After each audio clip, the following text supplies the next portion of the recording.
Hello everyone, welcome back to my channel. So ఈరోజు కూడా మనకు ఇంపార్టెంట్ టాపిక్ ఏంటంటే ఎన్సీఎఫ్ 2005 ఆర్టీ 2009 ఈ రెండు టాపిక్స్కి రిలేటెడ్గా కొన్ని క్వశ్చన్స్ అయితే ఉన్నాయండి. సో మనము ఇప్పుడు నేర్చుకోబోయే క్వశ్చన్స్ అన్నీ కూడా ప్రతి కాంపిటేటివ్కి అయితే యూజ్ అవుతాయి. అంటే మీరు ఏపీ టెట్ సంబంధించింది కానీ డిఎస్సికి సంబంధించింది కానీ తెలంగాణ వాళ్ళు ఎవరైనా చూస్తున్న వాళ్ళకు కానీ గురుకులాలో ప్రతి కాంపిటేటివ్లో ఎగ్జామ్స్లో అయితే మనకు ఇలాంటి క్వశ్చన్స్ అడుగుతారు. సో అంతటి వాల్యుబుల్ అయిన క్వశ్చన్స్ని మాత్రం మీరు అస్సలు మిస్ చేయకోకుండా ఎండింగ్ వరకు చూడండి. అలాగే మీ యొక్క వాల్యుబుల్ ఫీడ్బ్యాక్ కామెంట్ మాత్రం ఖచ్చితంగా షేర్ చేయండి. మీ ఫ్రెండ్స్కి కూడా షేర్ చేసి లైక్ అండ్ షేర్ సబ్స్క్రైబ్ చేయడం మాత్రం మర్చిపోకండి. సో ఫస్ట్ క్వశ్చన్ చూడండి. ఇక్కడ జాతీయ పాఠ్య ప్రణాళిక చట్టం 2005 ప్రకారము పాఠ్య ప్రణాళిక అభివృద్ధికి నిర్దేశించిన సూత్రాలలో లేనిది. ఫర్ ఎగ్జాంపుల్ మనము పిఏఈ కానీ సైకాలజీలో ఉండే ఎన్సీఎఫ్ కానీ మెథడాలజీలో ఉండే ఎన్సీఎఫ్ కానీ అన్నీ సేమ్గానే ఉంటాయండి. కాబట్టి మనకు ఎన్సీఎఫ్ 2005 అంటేనే దానిలో ఒక రకంగా దీనిలో ఒక రకంగా అయితే ఏముండదు. సో వన్ టాపిక్ మనకు 3 సబ్జెక్ట్స్ని కవర్ చేసినట్టు అవుతాం. అటు పిఏఈ కానీ ఏదైనా మెథడ్ కానీ నెక్స్ట్ సైకాలజీ కానీ ఈ ఆర్టీస్ కానీ ఎన్సీఎఫ్ కానీ ఎన్ఈపి 2020 ఈ టాపిక్స్ అన్నీ కూడా మనము నేర్చుకునేటట్లుగైతే 3 సబ్జెక్ట్స్ని మనము కవర్ చేయొచ్చు. సో ఫస్ట్ క్వశ్చన్ ఏంటి, ఇక్కడ జాతీయ ప్రణాళిక చట్టం 2005 ప్రకారము పాఠ్య ప్రణాళిక అభివృద్ధికి నిర్దేశించిన సూత్రాలలో లేనిది.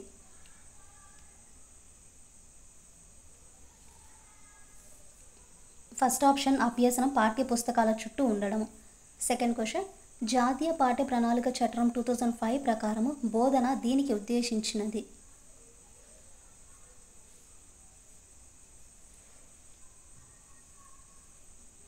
ఫోర్త్ ఆప్షన్ జ్ఞాన నిర్మాణంకు. అక్కడక్కడ మిస్టేక్స్ అయితే ఉన్నాయండి. సో వాటిని కరెక్షన్ చేసి అయితే నేను చేస్తున్నాను. నెక్స్ట్ వన్ జాతీయ పాఠ్య ప్రణాళిక చట్టం 2005 ప్రకారము ఆనందము సంతృప్తితో ఉండాల్సిన అభ్యసనము భయము క్రమశిక్షణ ఒత్తిడిలతో కూడుకున్నట్లయితే. జాతీయ పాఠ్య ప్రణాళిక చట్టం 2005 ప్రకారము ఆనందము సంతృప్తితో ఉండాల్సిన అభ్యసనం ఏంటి? భయము క్రమశిక్షణ ఒత్తిడిలతో కూడుకున్నట్లయితే.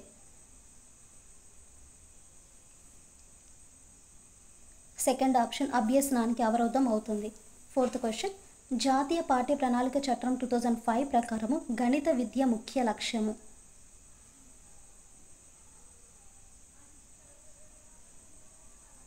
ఫస్ట్ ఆప్షన్ పిల్లల తార్కిక ఆలోచన సామర్థ్యం పెంపొందించడము. క్వశ్చన్ నెంబర్ 5 జాతీయ పాఠ్య ప్రణాళిక చట్టం 2005 ప్రకారము 1-2 తరగతులలో ఉండవలసిన మదింపు. ఎన్సీఎఫ్ 2005 ప్రకారము ఫస్ట్ క్లాస్ అండ్ సెకండ్ క్లాస్లో ఉండవలసిన మదింపు.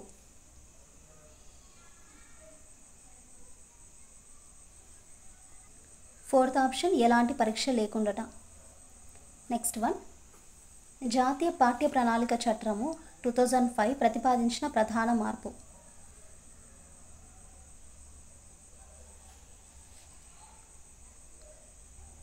జాతీయ పాఠ్య ప్రణాళిక చట్టం 2005 ప్రతిపాదించిన ప్రధాన మార్పు. ఫస్ట్ ఆప్షన్ చూడండి విస్తృత సామాజిక పరిసరాలతో అభ్యసనము. విస్తృత సామాజిక పరిసరాలతో అభ్యసనము. క్వశ్చన్ నెంబర్ 7 జాతీయ పాఠ్య ప్రణాళిక చట్టం 2005 ప్రకారము ఆంగ్ల భాష బోధన ఉద్దేశం దీనిని నిర్మించడము.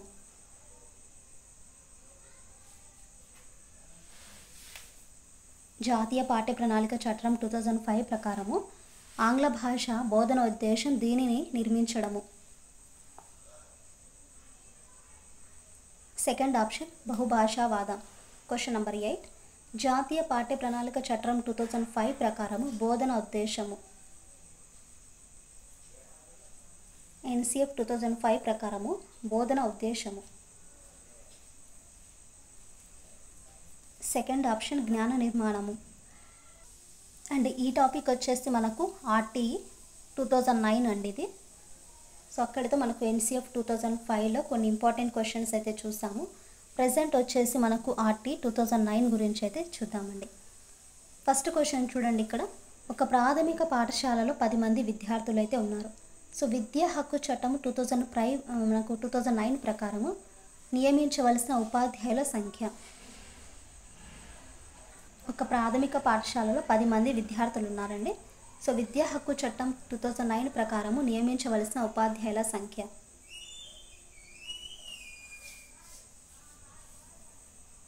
ఫస్ట్ ఆప్షన్ ఒకటి.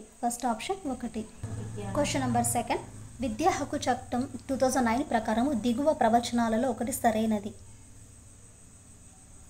విద్యా హక్కు చట్టము 2009 ప్రకారము మనకి ఇక్కడ స్టేట్మెంట్స్ ఇచ్చారు కదా, సో అందులో ఒకటి కరెక్ట్ అయినదండి.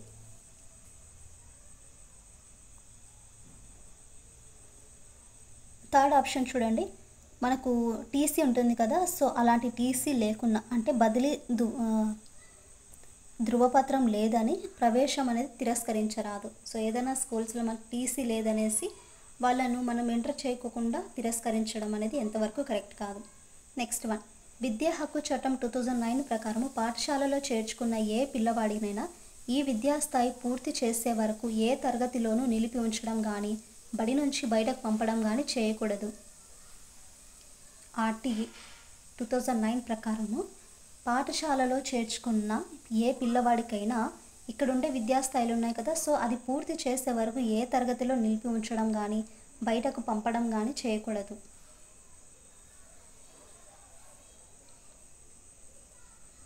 ఫోర్త్ ఆప్షన్ ఎలిమెంటరీ విద్య. నెక్స్ట్ క్వశ్చన్, విద్యా హక్కు చట్టం 2009లోని అంశాలను అమలు చేయుటకు కావలసిన నిధులను సమకూర్చవలసిన బాధ్యత దీనిపై ఉంటుంది. ఆర్టీఈ 2009లోని అంశాలు ఉంటాయి కదా, సో వాటిని అమలు చేయుటకు కావలసిన ఫండ్స్ ఉంటాయి కదా అండి, సో ఆ ఫండ్స్ని సమకూర్చవలసిన బాధ్యత ఎవరి మీద ఉంటుంది?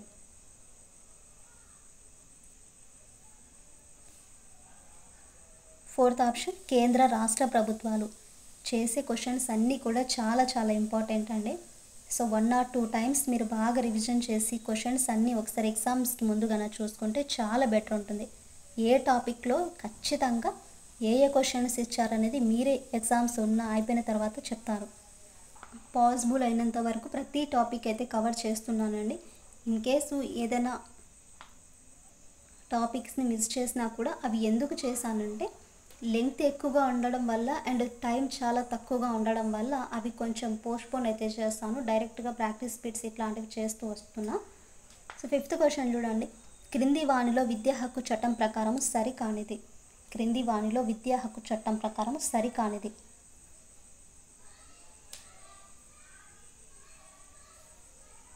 సెకండ్ ఆప్షన్ ఎలిమెంటరీ విద్య పూర్తి చేయటకు ముందు పిల్లవాడు బోర్డు పరీక్షలలో పాస్ అవ్వాలి. సో సరికానిది ఇచ్చారు కదా ఇక్కడ, ఎలిమెంటరీ విద్య పూర్తి చేయడానికి ముందు పిల్లవాడు బోర్డ్ ఎగ్జామ్స్ అనేది పాస్ అవ్వాలండి. సో కాదు కదా, ఇక్కడ ఇచ్చిన వాక్యం కూడా తప్పు. అంటే పిల్లవాడికి వయసుకు తగిన తరగతిలో ప్రవేశం కల్పించడము కరెక్టే. 6 నుండి 14 ఇయర్స్ పిల్లలకి ఉచిత నిర్బంధ ప్రాథమిక విద్యను అయితే అందించాలి. అండ్ ఏ పిల్లవాడికైనా సరే మనకు బర్త్ సర్టిఫికేట్ కానీ టీసీ కాదు లేదని పాఠశాలలు ప్రవేశం అనేది నిరాకరించారు. కానీ డిఫరెంట్గా మనకి ఇక్కడ ఏం కనిపిస్తుందంటే ఎలిమెంటరీ విద్య పూర్తి చేయటకు ముందు పిల్లవాడు ఏం చేయాలి, బోర్డ్ ఎగ్జామ్స్ పాస్ అవ్వాలి. సో ఇది మనకు తప్పు. నెక్స్ట్ క్వశ్చన్, విద్యా హక్కు చట్టం 2009 ప్రకారము విద్యార్థులకు సమకూర్చవలసింది. విద్యా హక్కు చట్టం 2009 ప్రకారము విద్యార్థులకు సమకూర్చవలసినది.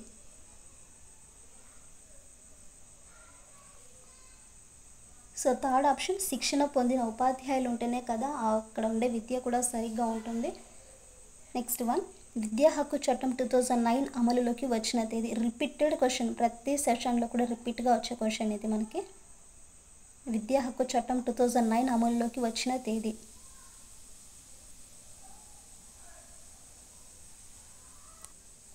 సెకండ్ ఆప్షన్ చూడండి, April 1, 2010. క్వశ్చన్ నెంబర్ 8, విద్యా హక్కు చట్టం 2009 ప్రకారము ఎలిమెంటరీ విద్య అనగా. విద్యా హక్కు చట్టం 2009 ప్రకారము ఎలిమెంటరీ విద్య అనగా.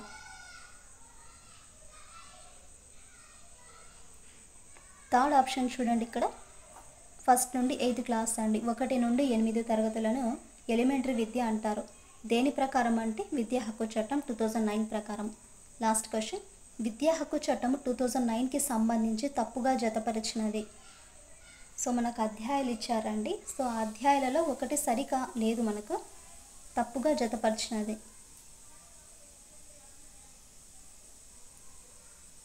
ఫోర్త్ ఆప్షన్ చూడండి, అధ్యాయం 5 పాఠ్య ప్రణాళిక. సో ఇదండి ఈరోజు మనం డిస్కస్ చేసిన టాపిక్స్లోని కొన్ని ఇంపార్టెంట్ అయిన క్వశ్చన్స్. ఎన్సీఎఫ్ 2005 అలాగే ఆర్టీఈ 2009 గురించి చాలా ఇంపార్టెంట్ క్వశ్చన్స్ అయితే నేర్చుకున్నాం. సో వీడియోని లాస్ట్ వరకు చూసారని అనుకుంటున్నానండి. వీడియోలోని ప్రతి క్వశ్చన్ మీకు నచ్చినట్లుగా అయితే లైక్ అండ్ షేర్, సబ్స్క్రైబ్ చేయడం మాత్రం మర్చిపోకండి. అలాగే మీ యొక్క కామెంట్ని మాత్రం కింద షేర్ చేయండి. నెక్స్ట్ క్లాస్ వచ్చేసి NCF 2020 గురించి అయితే చూద్దాం. So very important class. So skip చేయకోకుండా రేపటి వీడియో కోసం వెయిట్ చేయండి.